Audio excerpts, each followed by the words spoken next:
ओम नमः शिवाय श्री शिवाय नमस्तुभ्यं। हर हर महादेव। इस सृष्टि के समस्त शिव भक्तों को मैं प्रणाम करता हूँ तथा संपूर्ण महादेव की अंशभूत सृष्टि को प्रणाम करता हूँ। सावन का उत्तम पावन महीना चल रहा है। मैं एक बहुत ही विशेष बात आप समस्त शिव भक्तों से साझा करना चाहता हूँ तथा कोई यदि त्रुटि हो तो उसके लिए क्षमा याचना भी मांगता हूँ। महादेव का अभिषेक यदि आप भक्ति भाव से कर रहे हैं कभी भी कर सकते हैं, लेकिन फिर भी कुछ विशेष बातें जो मैं ये बताना चाहता हूँ, जो हम समस्त जाति से मुझे कोई मतलब नहीं है, हम समस्त हिंदुओं को जो शिव का नाम लेकर पैदा हुए हैं, हम समस्त हिंदुओं को इस चीज़ की जानकारी होनी चाहिए। यदि हम सकाम रुद्र अभिषेक कर रहे हैं तो हमें महादेव जी प्रभु शिव शंभु किस जगह पर उपलब्ध हैं, उनका निवास कहाँ पर है, इस चीज़ का विचार प्रमुख से करना चाहिए। अतः शिव जी के अभिषेक सकाम रूप से करने के लिए 3 स्थितियां बनती हैं। पहली स्थिति बनती है जब महादेव जी माता गौरा के संग रहते हैं, अर्थात माता पार्वती के संग जब विराजमान रहते हैं, उस समय आप शिव जी का अभिषेक करिए। दूसरा, परमपिता महादेव जब कैलाश पर स्थित हों तब उनका अभिषेक करिए सकाम भाव से। तीसरी स्थिति यह होती है कि जब महादेव जी नंदीश्वर जी पर विराजमान होकर संपूर्ण सृष्टि के भ्रमण के लिए निकलते हैं, उस समय आप उनका अभिषेक सकाम भाव से कीजिए। ठीक है। अब माँ गौरी के संग कब रहते हैं? हमारे पास 30 दिन जो है, 15 कृष्ण पक्ष के और 15 अमावस्या के, शुक्ल पक्ष के, माफ़ करिए, शुक्ल पक्ष के 15 और 15 ही हमारे पास कृष्ण पक्ष के दिन है। मैं उनका हिसाब आपको बताता हूँ। इनमें से पहली बात ये समझ लें कि 13 दिन ही मात्र हमारे पास हैं जब हमें सकाम रूप से महादेव जी का अभिषेक करना चाहिए। कितने दिन? 13 दिन।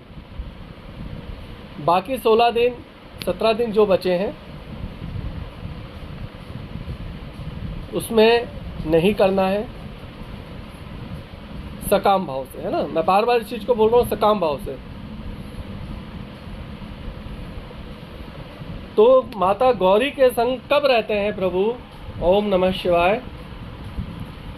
कृष्ण पक्ष की अष्टमी तिथि एकम, मतलब जब कृष्ण पक्ष की प्रथम तिथि रहेगी,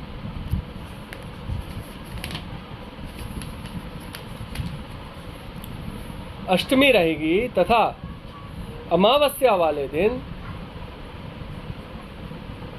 और शुक्ल पक्ष की द्वितीया तिथि तथा नौमी तिथि को महादेव जी माता गौरा के संग विराजमान रहते हैं। स्पष्ट हो गया?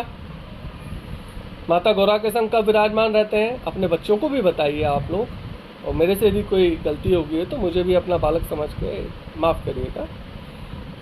कृष्ण पक्ष की प्रथम तिथि अष्टमी, अमावस्या तथा शुक्ल पक्ष की दूसरी तथा नौमी तिथि को महादेव जी माता गौरा के संग रहते हैं। इस दिन अभिषेक किया जाना चाहिए सकाम। दूसरी स्थिति क्या बोली थी? जब महादेव जी कैलाश पर विराजमान रहते हैं। तो कैलाश पर महादेव जी कब रहते हैं उपस्थित? कृष्ण पक्ष की चौथ, पंचमी से पहले और तीसरे दिन के बाद, मतलब चौथ की तिथि, चतुर्थी। अधिकतर जानते हैं कि भाई गणेश जी के लिए चतुर्थी तिथि जो यूज होती है, प्रयोग में लेते हैं चतुर्थी। चौथ तिथि कृष्ण पक्ष वाली, कृष्ण पक्ष की एकादशी और शुक्ल पक्ष की पंचमी तिथि तथा 12वां एकादशी के बाद की जो तिथि है, द्वादशी, इन 4 तिथि पे महादेव जी कैलाश पर विराजमान रहते हैं, इसलिए इस दिन अभिषेक किया जाना चाहिए सकाम। नंदी पर कर विराजमान रहते हैं प्रभु।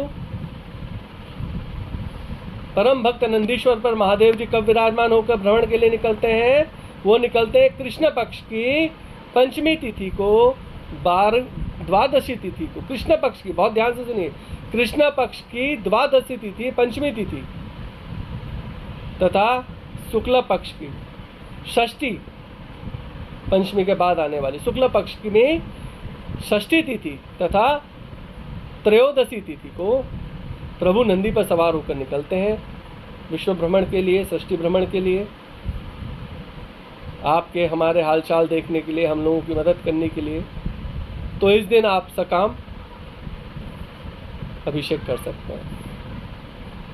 तो एक चीज एक बार फिर मैं बोल देता हूँ, केवल तिथियां बोलूंगा। कृष्ण पक्ष की कौन सी तिथियों को अभिषेक किया जाना चाहिए सकाम? कृष्ण पक्ष की प्रथम तिथि, चतुर्थी तिथि, एकादशी तिथि, द्वादशी तथा अमावस्या। कृष्ण पक्ष की कौन सी तिथि पे करेंगे अपन? एकम, अष्टमी, अमावस्या, द्वादशी, पंचमी तथा चतुर्थी तिथि को हम कर सकते हैं। और शुक्ल पक्ष में कब कर सकते हैं अभिषेक? शुक्ल पक्ष की नौमी तिथि, द्वितीया तिथि, पंचमी तिथि, 12 मतलब द्वादशी शुक्ल पक्ष की, शुक्ल पक्ष की 13, त्रयोदशी और शुक्ल पक्ष की षष्ठी तिथि, इन तिथियों पर महादेव जी का अभिषेक किया जाना चाहिए। सकाम रूप से भक्ति भाव से नित्य प्रति कर सकते हैं। तथा एक चीज विशेष, सावन के सोमवार के लिए इन तिथियों को ध्यान में नहीं दिया जाता है।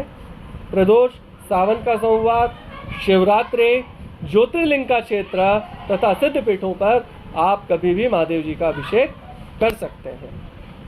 ओम नमः शिवाय। हर हर महादेव। महादेव कृपा करें, कल्याण करें समझगा।